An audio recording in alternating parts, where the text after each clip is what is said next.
Buenas noches, Dios les bendiga. Los que, hermano Alfonso,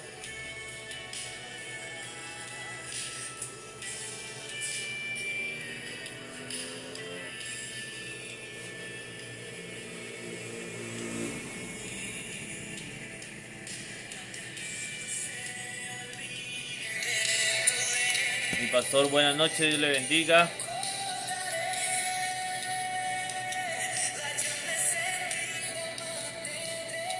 Mi hermana Maroli, buenas noches, Dios le bendiga. Mi pastor nuevamente, buenas noches, Dios le bendiga.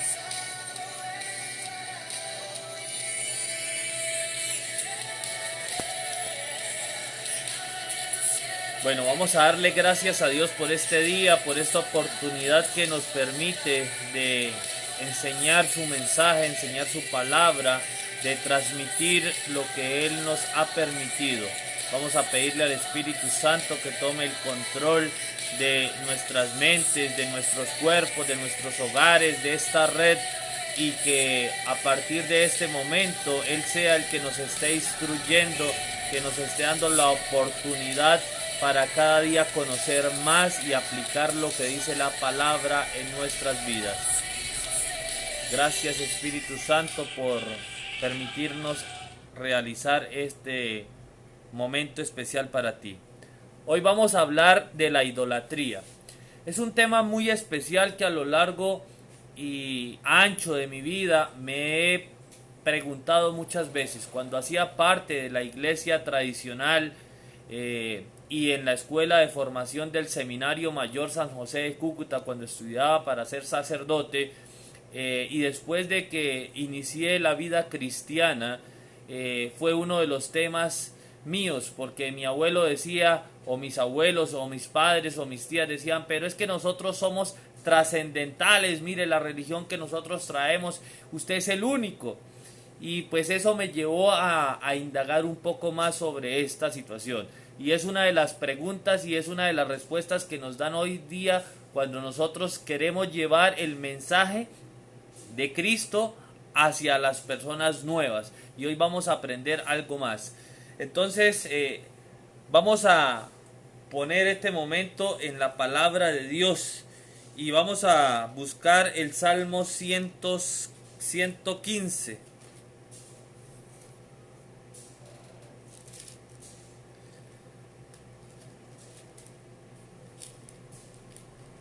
Y vamos a leerlo los versos del 3 al 8.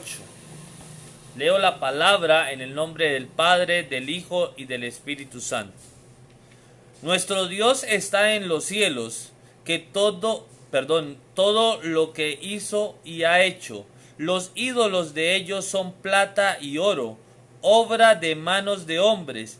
Tienen boca, mas no hablan, tienen ojos, mas no ven, orejas tienen, mas no oyen, tienen narices, mas no huelen, manos tienen, mas no palpan, tienen pies, mas no andan, no hablan con sus gargantas, semejantes a ellos son los que hacen y cualquiera que confía en ellos. Amén.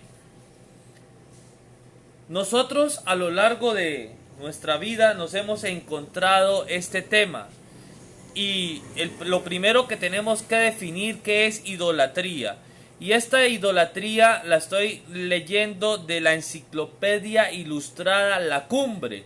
¿Para qué? Para que ustedes vean que no es un tema netamente bíblico, sino que es un tema netamente de sabiduría y de conocimiento. Idolatría define la práctica religiosa en la que se rinde culto a un ídolo. Y en la parte de la Biblia se dice que es abominación o fornicación. O sea que dice que la idolatría es una práctica religiosa en la que se rinde culto a un ídolo. ¿Y qué será un ídolo? Dice la enciclopedia, el ídolo es la imagen que representa a un Dios con minúscula, a un ser sobrenatural que es un ídolo. La mayor parte de la humanidad antes de la venida de Cristo era idólatra. Dice esta enciclopedia, algo que me llamó la atención. Dice, antes de la venida de Cristo, la humanidad era idólatra. muy buen significado. El tercero que quiero que nosotros definamos es, si hay una idolatría, si hay un ídolo, ¿qué son los dioses? Y dice la enciclopedia, todas aquellas divinidades, objetos de adoración en las diversas religiones fuera de la concepción bíblica y del cristianismo, y cuyo conjunto forman las diferentes y profundas mitologías que eran como la trama religiosa de los antiguos pueblos. Voy a estar repitiendo algo diferente, o sea, la enseñanza principal. Dice que es la trama religiosa de los antiguos pueblos, los dioses con minúscula. Pero nuestros hermanos de la iglesia tradicional, algunos dicen, es que nosotros veneramos, o ustedes creen que nosotros adoramos. Y quiero definir estos dos términos, venerar y adoración. Vamos a empezar con adoración. Adoración es rendir tributo y homenaje o hacer reverencia a una persona o divinidad. Y venerar viene del latín venerar, significa mostrar devoción y dar culto al Venus, sentir o mostrar respeto a una cosa ancestral. Es aquí donde yo tomaba lo que mi papá nos decía en la anterioridad, o lo que nos decían a nosotros nuestros padres, o lo que nos dicen a nosotros nuestros padres. ¿Por qué? Porque la idolatría no es de hoy, la idolatría no es de ayer, la idolatría no es de la época de Jesús, la idolatría viene de muchos años antes de Cristo.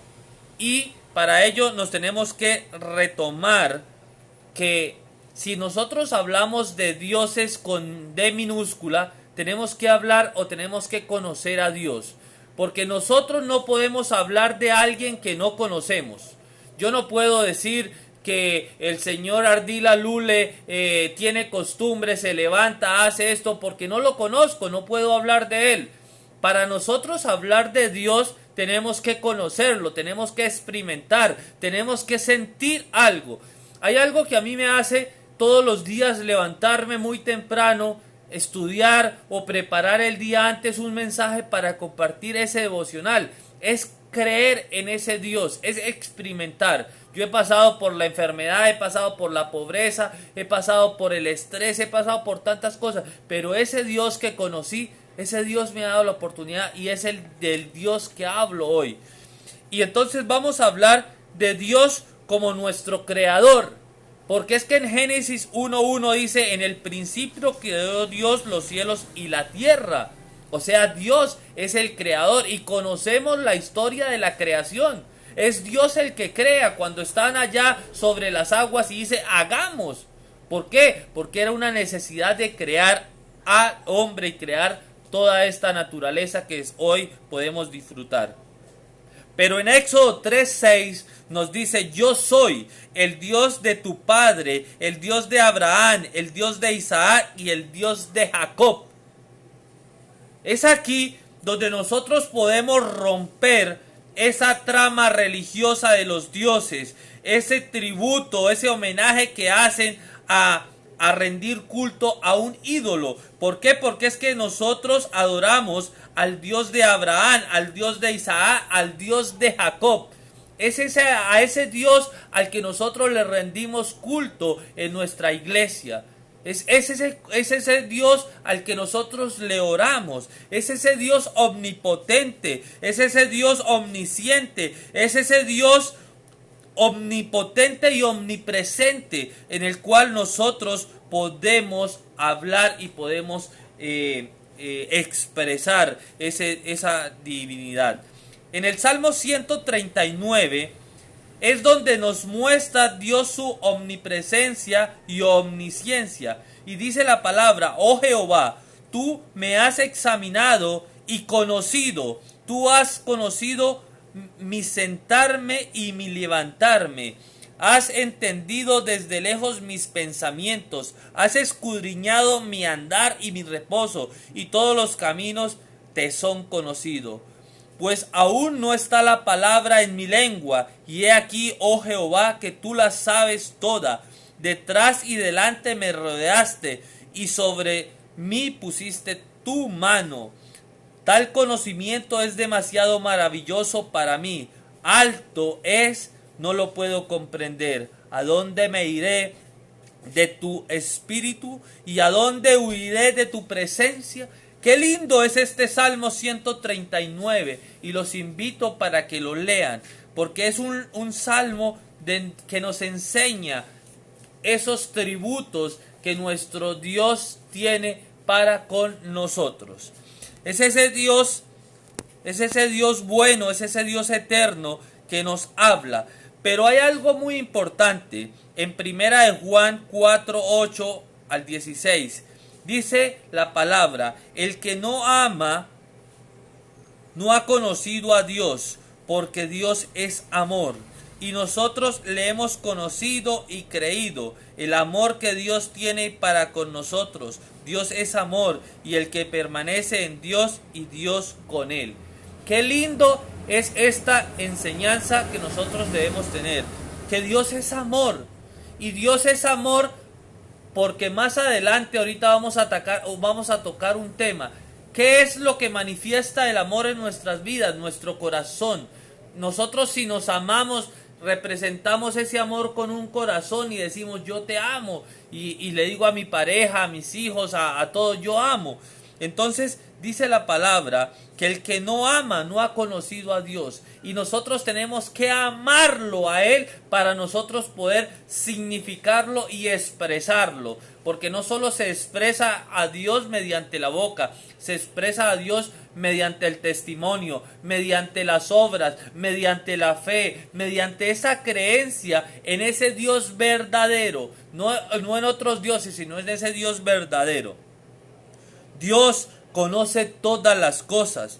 Veíamos ahorita en este Salmo 139. Pero también en primera de Juan 3:20, pues si nuestro corazón nos reprende, estaba hablando del amor, mayor que nuestro corazón es Dios, y Él sabe todas las cosas. Dios conoce todo lo que nosotros hacemos, lo miramos en el Salmo. ¿A dónde podemos ir? Ni arriba, ni abajo, ni a lo ancho. Dios conoce todo. Desde antes que nosotros pronunciemos una palabra, Dios la conoce, dice el salmista en el Salmo 139. Es necesario que nosotros creamos en este Dios de amor, en ese Dios creador, en ese Dios incomparable. Está en Isaías 40. Voy a tomar 2 versículos de esta parte, y es el 13. ¿Quién enseñó al Espíritu de Jehová o le aconsejó enseñándole? Es una pregunta que hoy nosotros debemos hacernos. ¿Por qué? Porque la ciencia ha querido establecer que el Big Bang o que la teoría de la evolución es la que nosotros. No, Dios nos creó, como vimos ahora en el Génesis. Dios nos crea. Y más adelante, en el verso 25, hay una otra pregunta. ¿A qué pues me haréis semejante o me compararéis? Dice el santo. ¿Por qué nosotros tenemos que comparar a ese Dios bueno, a ese Dios omnipotente, a ese Dios misericordioso, a ese Dios creador con una imagen? No sabemos que el pueblo de Israel venía pasando cosas, y Él dijo y nos dejó y nos estableció, porque Dios odia al pecador. El pecador no puede estar con Dios. El pecador no puede estar bajo la gracia de Dios. ¿Por qué? Porque el Salmo 5, versos 5 y 6 dice: los insensatos no estarán delante de tus ojos. Aborrece a todos los que hacen iniquidad, y la idolatría es iniquidad. Habacuc 1:13. Y esto es muy importante que nosotros lo tengamos como cristianos, porque muchas veces nosotros decimos, oiga, mire aquel, pero es que nosotros antes de conocer a Cristo teníamos una vida, y cada cristiano tiene que mirarse, ¿qué dicen de mí cuando antes de conocer a Cristo? Y nosotros muchas veces cuando ya estamos a este lado de predicar, de conocer a Cristo, nosotros miramos a los otros como diferentes. No, altivez de hombros es pecado, nos dice la palabra. Y el pecado no tiene denominación, si es pequeño, si es grande, no. El pecado es pecado. Entonces, Dios odia al pecado. En Habacuc 1:13 dice, muy limpio eres de ojos para ver el mal, ni puedes ver el agravio, porque ves a los menospreciadores, y callas cuando destruyen al impío y al más justo de él, más justo que él. Nosotros debemos también, recuerdan esa parábola de esos sacerdotes, de esos pastores, de esos empresarios que pasaron y vieron botado a alguien que no era de la misma región, que no profesaba su mismo credo, pero él lo levantó y lo llevó, lo curó. Es que esto es lo que nosotros tenemos que hacer, a esto estamos llamados. Dios no tiene límites, Dios quiere que nosotros traspasemos esa situación, y por eso estamos viendo. En Primera de Reyes 8:27 dice, pero ¿es verdad que Dios morará sobre la tierra? Es una pregunta. ¿Es verdad que Dios morará sobre la tierra? He aquí que los cielos no te pueden contener, cuando menos esta casa que yo he edificado. Nosotros hacemos parte de esa casa, nosotros hacemos parte de ese cuerpo, de esa iglesia viva que Jesús vino a edificar, que destruyó en 3 días, pero Él mismo edificó. Y es aquí donde inicia. Dios no te cambia. Dios no te cambia, porque eres tú el que tiene que abrirle la puerta a Él. Y en Números 23:19 hay una palabra que a mí me encanta y que siempre en alguno de mis prédicas o de mis conversas con alguien lo ubico. Dios no es hombre para que mienta, ni hijo de hombre para que se arrepiente. Él dijo y no hará. Claro que Él hace. Por eso en Malaquías 3:6 dice, porque yo Jehová no cambio por esto, hijos de Jacob, ¿no habéis sido consumidos? Es una enseñanza que nos está dando al pueblo, y nosotros tenemos que, si Él prometió, Él lo hará. Y Él prometió unas cosas aquí que vamos a ver más adelante. Toda buena dádiva, todo don perfecto desciende de lo alto, del Padre de las luces, en el cual no hay mudanza ni sombra de variación. Nosotros, nuestras lágrimas, nuestras oraciones tienen que ser enfocadas a descubrir esa relación personal mía y Dios, en lo que estoy fallando. Nosotros anteriormente colocábamos la fe en una imagen, colocábamos la fe en una repetición de repetidera de una oración, y Dios no ama esas obras. Y esas obras Él las definió en Gálatas 5 como obras de la carne. En el capítulo 5, versos 19 y 21 dice: adulterio, fornicación, inmundicia, lascivia, idolatría, hechicerías, enemistades, pleitos, celos, iras, contiendas, disensiones, herejías, envidias, homicidios, borracheras, orgías. Para los que practican tales cosas no heredarán el reino de los cielos. Ojo con esta frase. Para los que practican, ¿quiénes? Todo lo que vamos. Pero hoy vamos a hablar de una sola cosa: la idolatría. La idolatría. ¿Y dónde está tu confianza? Nosotros tenemos familia, nosotros tenemos hermanos, nosotros tenemos padres que tal vez todavía están en este camino. Y a partir de este momento yo voy a hablar de lo fuerte de la idolatría. Yo voy a hablar de ese segundo mandamiento que nos dejó ese Dios misericordioso, ese Dios creador, ese Dios de amor, ese Dios que nos tiene a nosotros gran amor. Y esa promesa está en Éxodo 20, capítulo 20, versos 4 y 5, que es el segundo mandamiento. No te harás imagen, ninguna semejanza de lo que está arriba en el cielo, ni abajo en la tierra, ni en las aguas, ni debajo de la tierra. No te inclinarás a ellas, ni las honrarás, porque yo soy Jehová, tu Dios fuerte y celoso, que visito la maldad de los padres sobre los hijos hasta la tercera y cuarta generación de los que aborrecen. He aquí que nosotros, Él conocía nuestras debilidades. Él conocía que nosotros podíamos buscar un Dios visible, un Dios que pudiéramos verlo y que podíamos caer en ese pecado, y por eso Él establece este segundo mandamiento. Pero nosotros conocemos la palabra de Dios y conocemos que no podemos hacer imágenes de lo que hay arriba, de lo que hay abajo, de lo que hay en las aguas. Pero hay una recomendación especial, que es la más importante. No te inclinarás. Primero, no te inclinarás a ellas. Segundo, no las honrarás, porque Él es un Dios fuerte y celoso. Pero nosotros conocemos la misión como cristianos. Y en Ezequiel, capítulo 11, verso 18, hay una enseñanza para nosotros los cristianos, porque Dios es un Dios que obra, y dice: y volverán allá. ¿A dónde? ¿Dónde estás tú? Yo estoy aquí en Santa Bárbara, Dios me llevó acá. Entonces dice: y volverán ¿a dónde? A Santa Bárbara, y quitarán de ellos todas sus idolatrías, todas sus abominaciones, y les daré un corazón y un espíritu nuevo.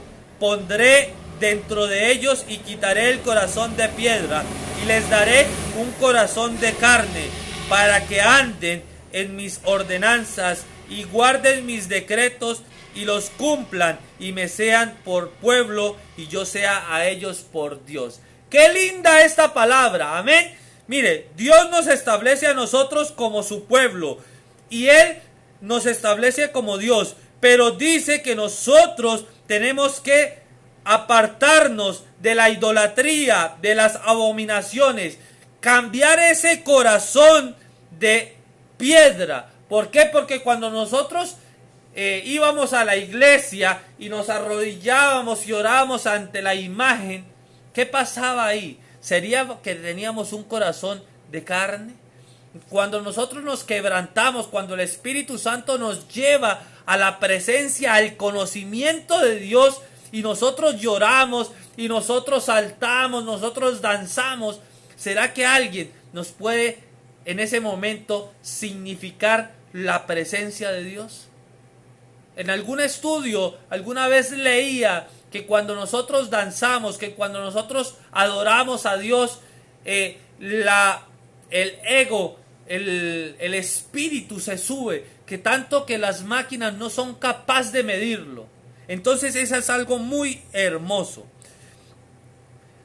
Y ahora sí empezamos a hablar. Pero es que, hermano, usted está hablando de el Antiguo Testamento. Usted no ha hablado de lo nuevo, de la idolatría. Recuerdan que cuando yo definí la idolatría, el ídolo, para los que están llegando, la definición del ídolo, de acuerdo a una enciclopedia, La Cumbre, dice: es la imagen que representa a un dios o a un ser sobrenatural. Es un ídolo. La mayor parte de la humanidad antes de la venida de Cristo era idólatra. Y este significado se lo puedo comprobar a usted, querido hermano, en la palabra de Dios en el Nuevo Testamento. Y váyanse a Hechos, capítulo 17, verso 16. Escribe Pablo,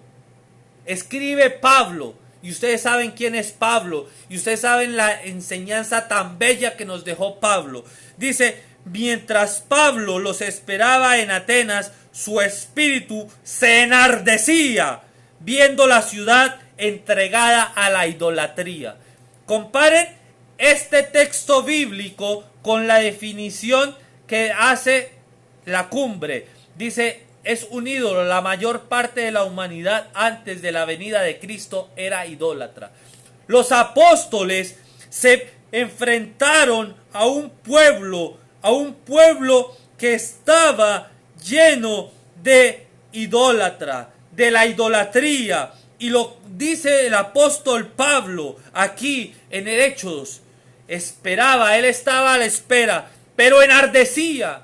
enardecía cuando veíamos a una persona estando frente a una imagen, creyendo que ese Dios que nos creó, que nos ama, que es omnipotente, que es omnisciente, que todo lo puede, que todo lo sabe, está en una imagen. Y empiezo este tema. Primera de Corintios, capítulo 10, del 14 al 15. Primera de Corintios. Vamos a buscar.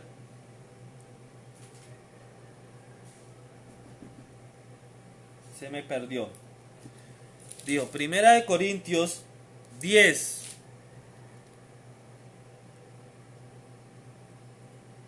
Del 14 al 15, perdón. La naturaleza misma no os enseña que el varón le es deshonroso dejarse crecer el cabello. Por el contrario, a la mujer dejarse de crecer el cabello le es honroso, porque en el lugar del velo es dado el cabello.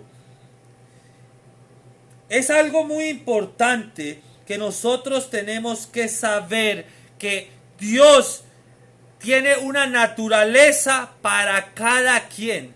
El hombre es hombre y la mujer es mujer. Entonces, por esto, nosotros tenemos que vivir como nos manda. Y Él nos dice que Él es un Dios fuerte, que Él es un Dios celoso, que Él es un Dios que no comparte la gloria. Entonces, ¿por qué hoy la humanidad está llena de vírgenes, está llena de santos, está llena y buscamos y que creemos que Santa Marta o Santa Bárbara o no sé quién es la que nos da a nosotros el perdón para tal pecado? No, Dios es el Dios bueno, es el Dios eterno.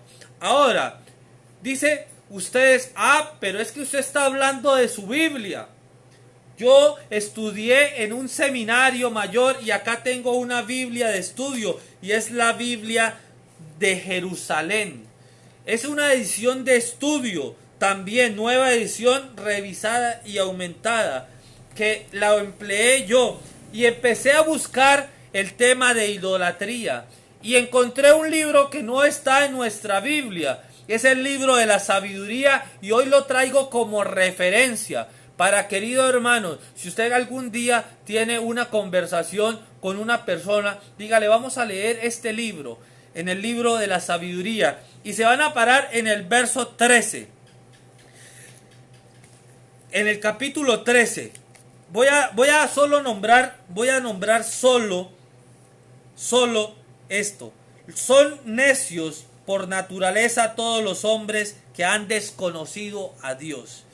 Y en el capítulo 13, el primer título que tiene esta palabra dice: la crítica de la idolatría, divinación de la naturaleza. Dice el siguiente título: el culto a los ídolos. Dice el siguiente título: origen del culto a los ídolos, consecuencia del culto a los ídolos. En el capítulo 14 dice: el origen del culto a los ídolos, consecuencia del culto a los ídolos. En el capítulo 15 dice: Israel no es idólatra. Locura de los fabricantes de los ídolos, locura de los egipcios, su idolatría universal. Hoy, yo me pregunto, la iglesia cristiana, algunos sacerdotes han querido demostrar que las imágenes, que los santos no hacen milagro, que el que hace milagro es Jesús, es el Dios que cuando nosotros, nuestro corazón, nuestra oración y las armas que Él nos ha dado las empleamos de acuerdo, ahí sí podemos obtener. Y es importante que nosotros mantengamos ese conocimiento. Muchos de nosotros se nos ha olvidado lo que tiene estos libros y hoy los traigo como soporte, porque es que nosotros desconocemos estos libros. Y voy a leer solamente unos 3 versículos de este capítulo 15, donde dice: Israel no es idólatra. verso 4. No nos confundieron las malas artes de invención humana, ni el trabajo estéril de los pintores, figuras plasmadas en colores variados, cuya contemplación despierta pasión de los insensatos, que codician la figura inanimada de una imagen muerta. Son amigos del mal y digno de tales esperanzas, quienes les crean, quienes las codician y quienes las adoran. ¿Usted quiere saber cómo llegó la idolatría a Colombia? La idolatría a Colombia llegó con los españoles que venían a libertar. Y ellos sabían que nuestros indígenas tenían oro y tenían esmeralda y tenían muchas riquezas, pero ellos necesitaban quitársela. Y trajeron un espejito. Y mire, acá se puede ver. Y trajeron unas imágenes. Mire, este es el santo tal. Y empezaron a meterle, a venderle esa idolatría. Y nuestros indígenas así cayeron en esa idolatría.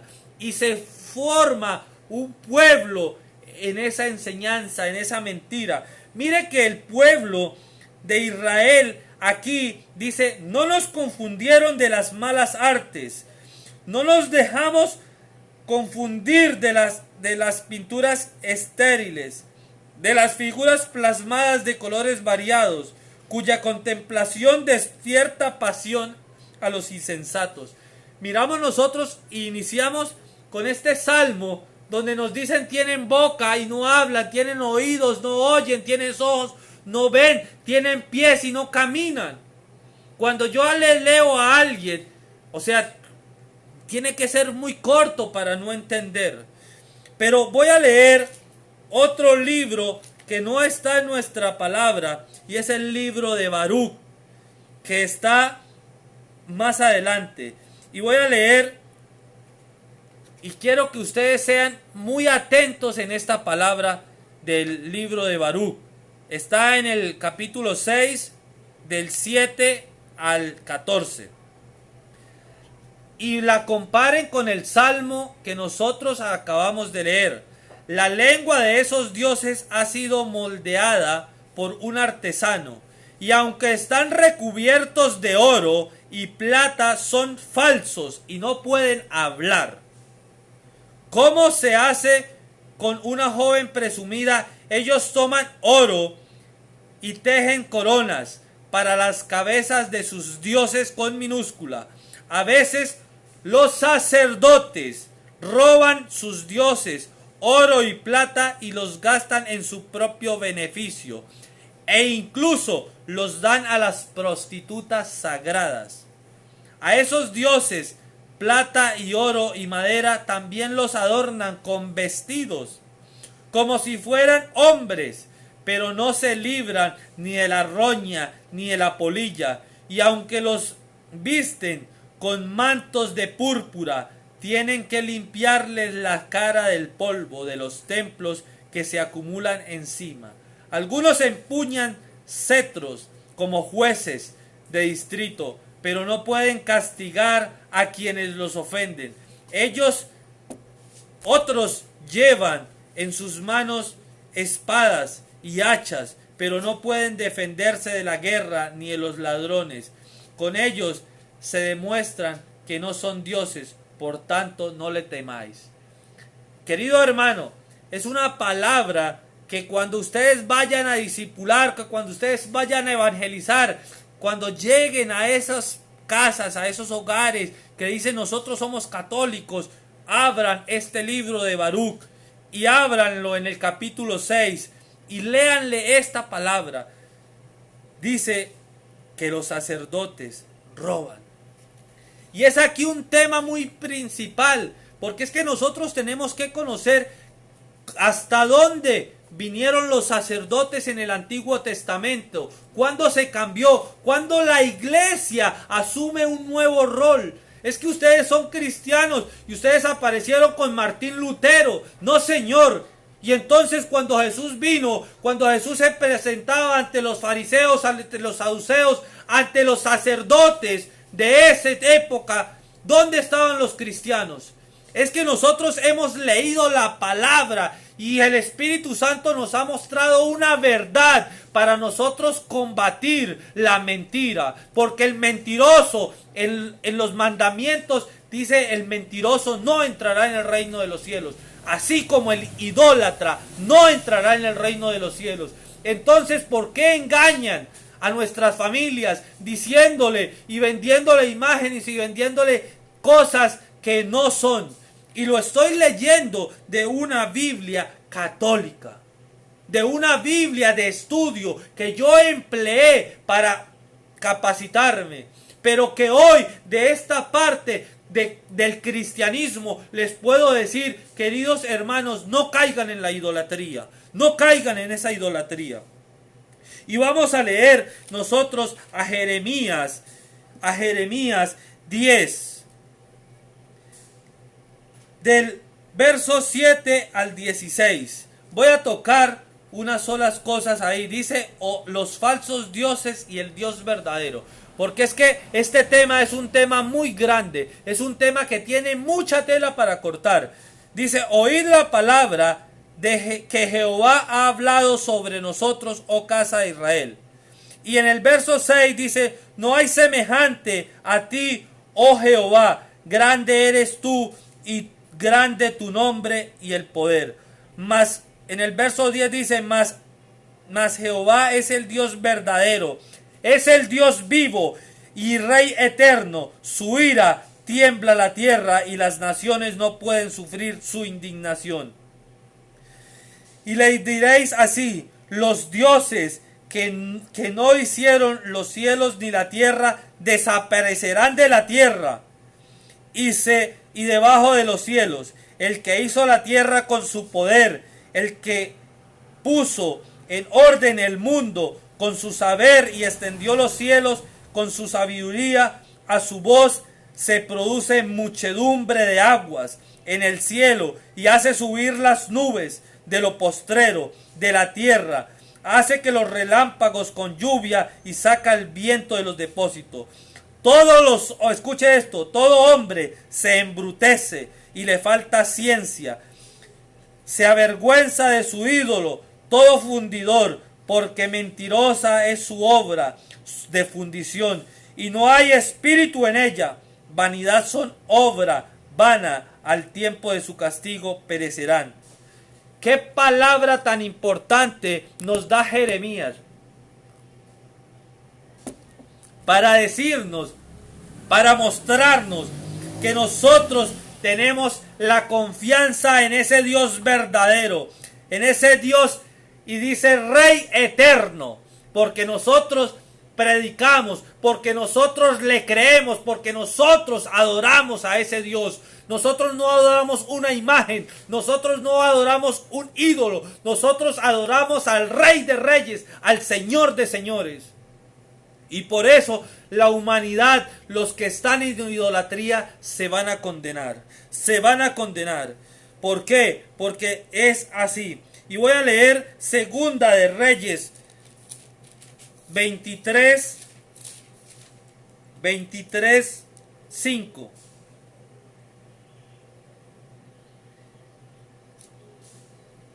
Para que ustedes enlacen esta palabra de Jeremías y de Reyes con la lectura de Baruch, para cuando ustedes vayan a mostrar la verdad. Y dice así: y quitó a los sacerdotes idólatras que habían puesto los reyes de Judá para que quemasen incienso en los lugares altos de las ciudades de Judá y de los alrededores de Jerusalén, y asimismo a los que quemaban incienso a Baal, al sol y a la luna y a los signos del zodiaco y a todo el ejército de los cielos. Es algo muy importante que Jesús quitó esos sacerdotes y nos estableció a nosotros como un pueblo para experimentar esa relación. Por eso Jesús se encarnó en María. ¿Para qué? Para que se cumpliese la palabra, lo que está escrito, para que ese Dios pudiera darnos a nosotros esa potestad como ese testamento, porque la palabra es testamentaria y por eso nosotros nos hacemos herederos de la palabra de Dios. Y en Primera de Corintios nos dice: no seáis idólatras como alguno de ellos, según está escrito, el Señor el pueblo a comer y a beber, y se levantó y a juzgar. Nosotros tenemos que marcar la relación. A nosotros muchas veces nos invitan a comer, nos invitan a beber, nos invitan a jugar. Dice la palabra en Primera de Corintios: no seáis idólatras como alguno de ellos, porque es que a muchos les interesa la comida. Y es que el Dios de hoy, en minúscula, no es solo la imagen. Hay dioses carros, hay dioses hijos, hay dioses tierra, hay dioses esmeraldas, hay dioses fincas, hay dioses mujeres, hay dioses todo. Y ese Dios que nosotros predicamos no le gusta que nosotros fijemos la mirada en esos dioses. ¿Por qué? Porque dice Efesios 5:5: porque sabéis esto, que ningún fornicario e inmundo o avaro que es idólatra tiene herencia en el reino de Cristo y de Dios. Otra potestad muy bella que nos habla, porque es que muchos de los queridos hermanos también en la palabra han desfigurado. Y es tiempo de cumplimiento de la palabra. Y por eso nosotros tenemos que basarnos en la palabra y que el Espíritu Santo, nuestro mejor aliado en estos tiempos finales, nos den la verdadera identidad como cristianos. Hoy, querido hermano, tú tienes que hacerte amigo inseparable del Espíritu Santo y amigo inseparable de la palabra. Si nosotros consultamos el celular para todo en estos tiempos de cumplimiento, en estos tiempos de identidad de la segunda venida de Jesús, nosotros tenemos que evaluar todo. Y por eso dice que ningún fornicario, inmundo o avaro, que es la idolatría, tendrá parte del reino de Dios y de Cristo. Querido hermano, nosotros tenemos que hacer morir lo terrenal. Nosotros tenemos que acabar, como dice en Colosenses 5:1, haced morir pues a lo terrenal en vosotros: la fornicación, la impureza, las pasiones desordenadas, los malos deseos y la avaricia, que es idolatría. Mira aquí, en esta palabra nos da el significado de idolatría, de la nueva idolatría, de lo que estamos viviendo hoy. ¿Y qué es esa idolatría? Es el amor a lo terrenal. Nosotros tenemos que también poner nuestra mirada en el reino de Dios y de Cristo. Nosotros tenemos que ahorrar allá. Si tú tienes tienda acá, si tú tienes negocio, ferretería, si tú tienes una iglesia, ¿qué estás haciendo para ahorrar arriba en el reino de Dios? Tenemos que hacer morir lo terrenal. Tenemos que hacer, por eso Pablo decía: ya no vivo yo, sino Cristo vive en mí. Porque es que nosotros tenemos que hacer morir lo terrenal para poder nosotros disfrutar. ¿Por qué? Porque la raíz de todos los males, nos dice en 1 Timoteo 6:10, porque la raíz de todos los males es el amor al dinero, en el cual codician algunos, se extraviaron de la fe y fueron traspasados de muchos dolores. ¿Cuántas iglesias, cuántos apóstoles, cuántos evangelistas, cuántos pastores, cuántos maestros están perdidos por este amor? ¿Por qué? Porque no han puesto su mirada, porque no han puesto su visión, porque no han puesto el amor en el reino de Cristo y de Dios.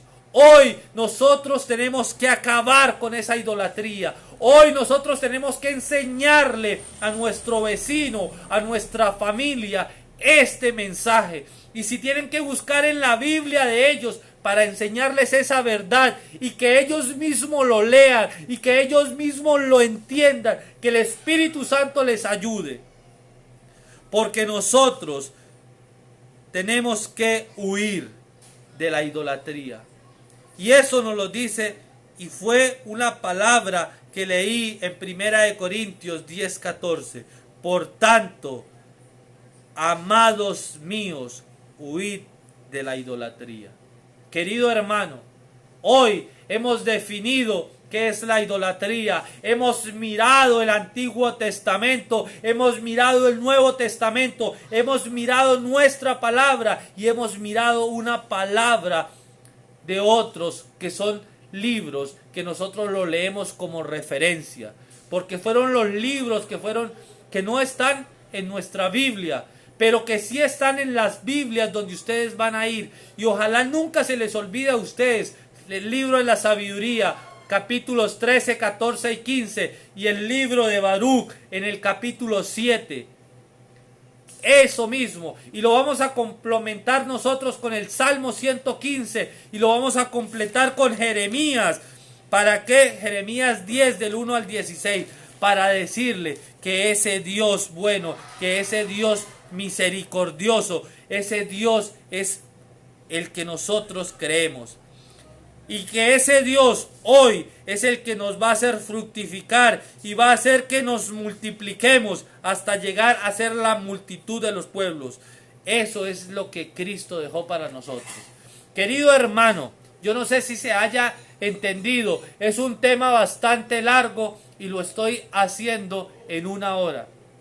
Es un tema que me tomó mucho tiempo, querido hermano. ¿Por qué? Porque como ustedes pueden ver, se utilizó enciclopedia, se utilizó el estudio de la Universidad Manuela Beltrán sobre los ídolos del pueblo latinoamericano. Y es ahí donde yo les decía, por eso es que nosotros somos ancestrales, pero es que en la definición ancestral dice que es que los pueblos utilizaban esa trama. ¿Para qué? Para vender esa imagen. Y lo asocié cuando nuestros indígenas que no conocían y llegaron y les mostraron un espejo y les mostraron una imagen y nos enseñaron y nos vendieron. Por eso nuestros padres han vivido engañados. Por eso nuestros padres nos han dicho: ay, hijo, a mí, mi padre, cuando él supo que era cristiano, Dios me desheredó totalmente. Le dije: papá, no se preocupe, el Dios de toda la riqueza me dará la mejor herencia. Hoy día, mi padre, cuando estaba yo sin nada y empecé a crecer económicamente, mi Dios empezó a bendecirme. Porque a los hijos de Dios, así como bendijo a Abraham, a Isaac, a Jacob, Él te puede bendecir a ti. Pero Él quiere la obediencia. Y cuando empecé a crecer, mi papá empezó a mirar: hijo, pídale a Dios que me ayude a hacer un buen negocio. Le dije: papá, búsquelo, ábrale su corazón, quítele esa mente entenebrecida que usted tiene ancestralmente, y dígale al Espíritu Santo que le dé la sabiduría. Querido hermano, no sé si usted tenga alguna pregunta. Si usted tenga alguna pregunta, por favor me la escribe y yo se la contesto, porque todavía sigue más. Pero vamos a dejar hasta acá, porque es 1 hora. Si tiene alguna duda, si tiene alguna pregunta que creo que no ha escrito nadie, entonces es muy importante que nosotros hoy sepamos el daño que le ha hecho la idolatría al pueblo de Dios. Los idólatras no heredarán el reino de los cielos. Nosotros tenemos que, como cristianos, como la sal, como esa luz, como esa palabra, tenemos que irles a demostrar, como nos decía la palabra, y tenemos que mostrarles a ellos que este pueblo está hoy en la idolatría. ¿Usted sabe por qué Dios está tan dolido con la humanidad hoy? Por esto. Semana Santa, ¿cómo era? Dios en una imagen, pero salíamos del acto religioso y salíamos a lo malo, a tomar, a hacer. Porque este COVID-19 cerró las iglesias, pero abrió muchas iglesias, muchas. En tu casa hay una iglesia, en la mía hay una iglesia.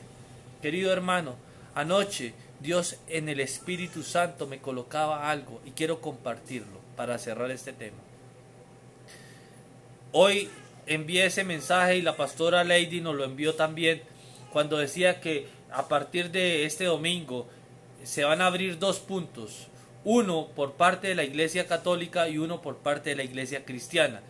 Esa parte cristiana lo va a hacer en el Meta.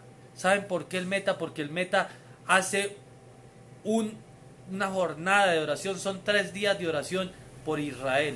Y usted sabe por qué ha bendecido tanto Dios al Meta, por eso. Y que son pastores que están llevando la palabra a diestra y siniestra.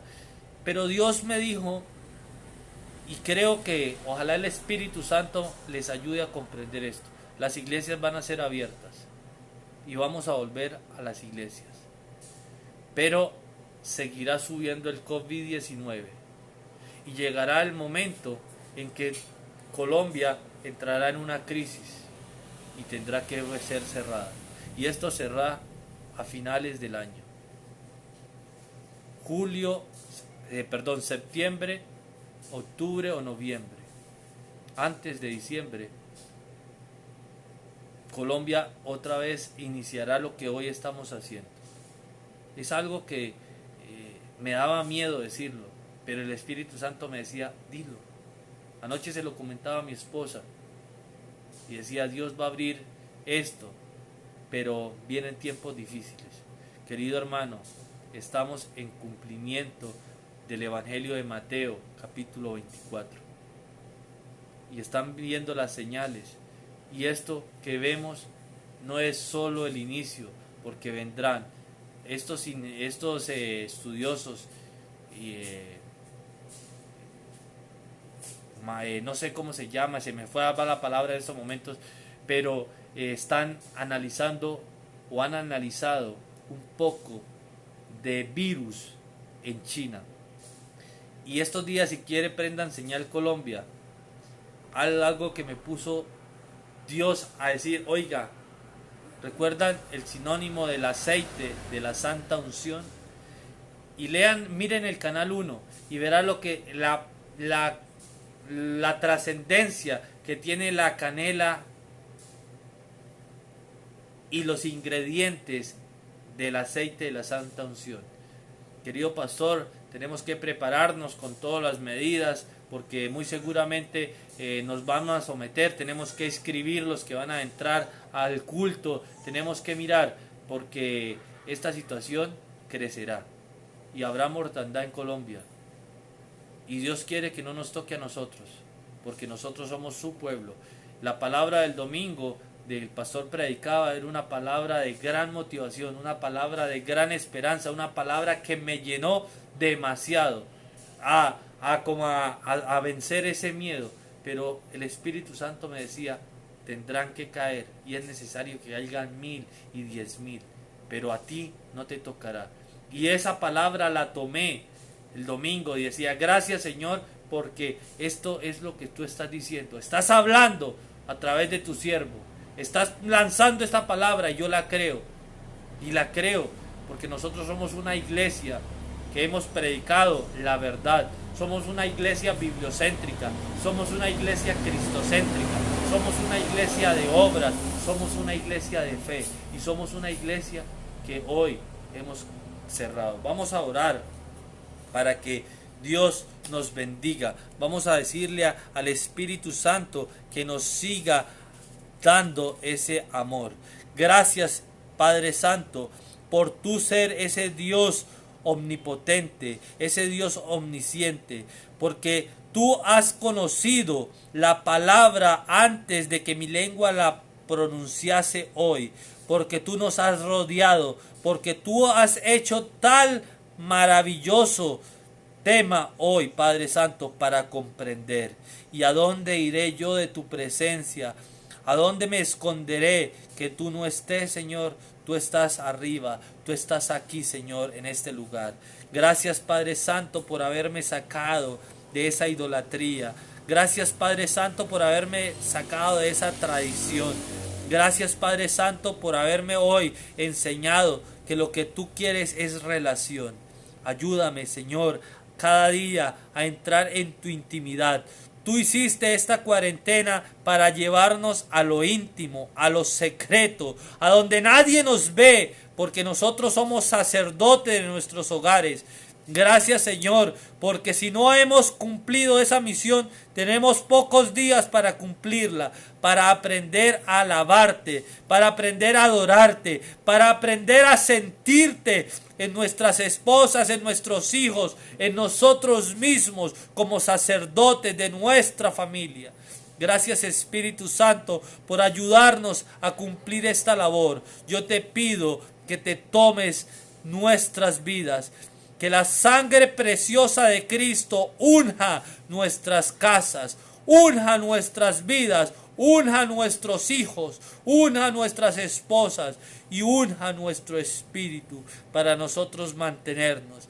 Porque muchos caerán, porque muchos saldrán en estos momentos a seguir a esos falsos cristos, porque muchos se bajarán de sus azoteas, porque muchos se vendrán de los campos y de las ciudades, o porque muchos querrán, pero porque no conocen a ti, Señor. Espíritu Santo, ayúdanos a comprender que tú no eres un Dios de ídolos, que tú eres un Dios ancestral, sino que tú eres un Dios vivo, que tú eres un Dios misericordioso, que tú actúas desde Génesis hasta Apocalipsis, que tú eres el alfa y el omega, porque tú eres el principio y el fin. Gracias, Espíritu Santo. Preparemos nuestras vidas, porque de qué nos sirve ganar este mundo si perdemos la salvación. Hoy fijemos la mirada en ese reino de Cristo y de Dios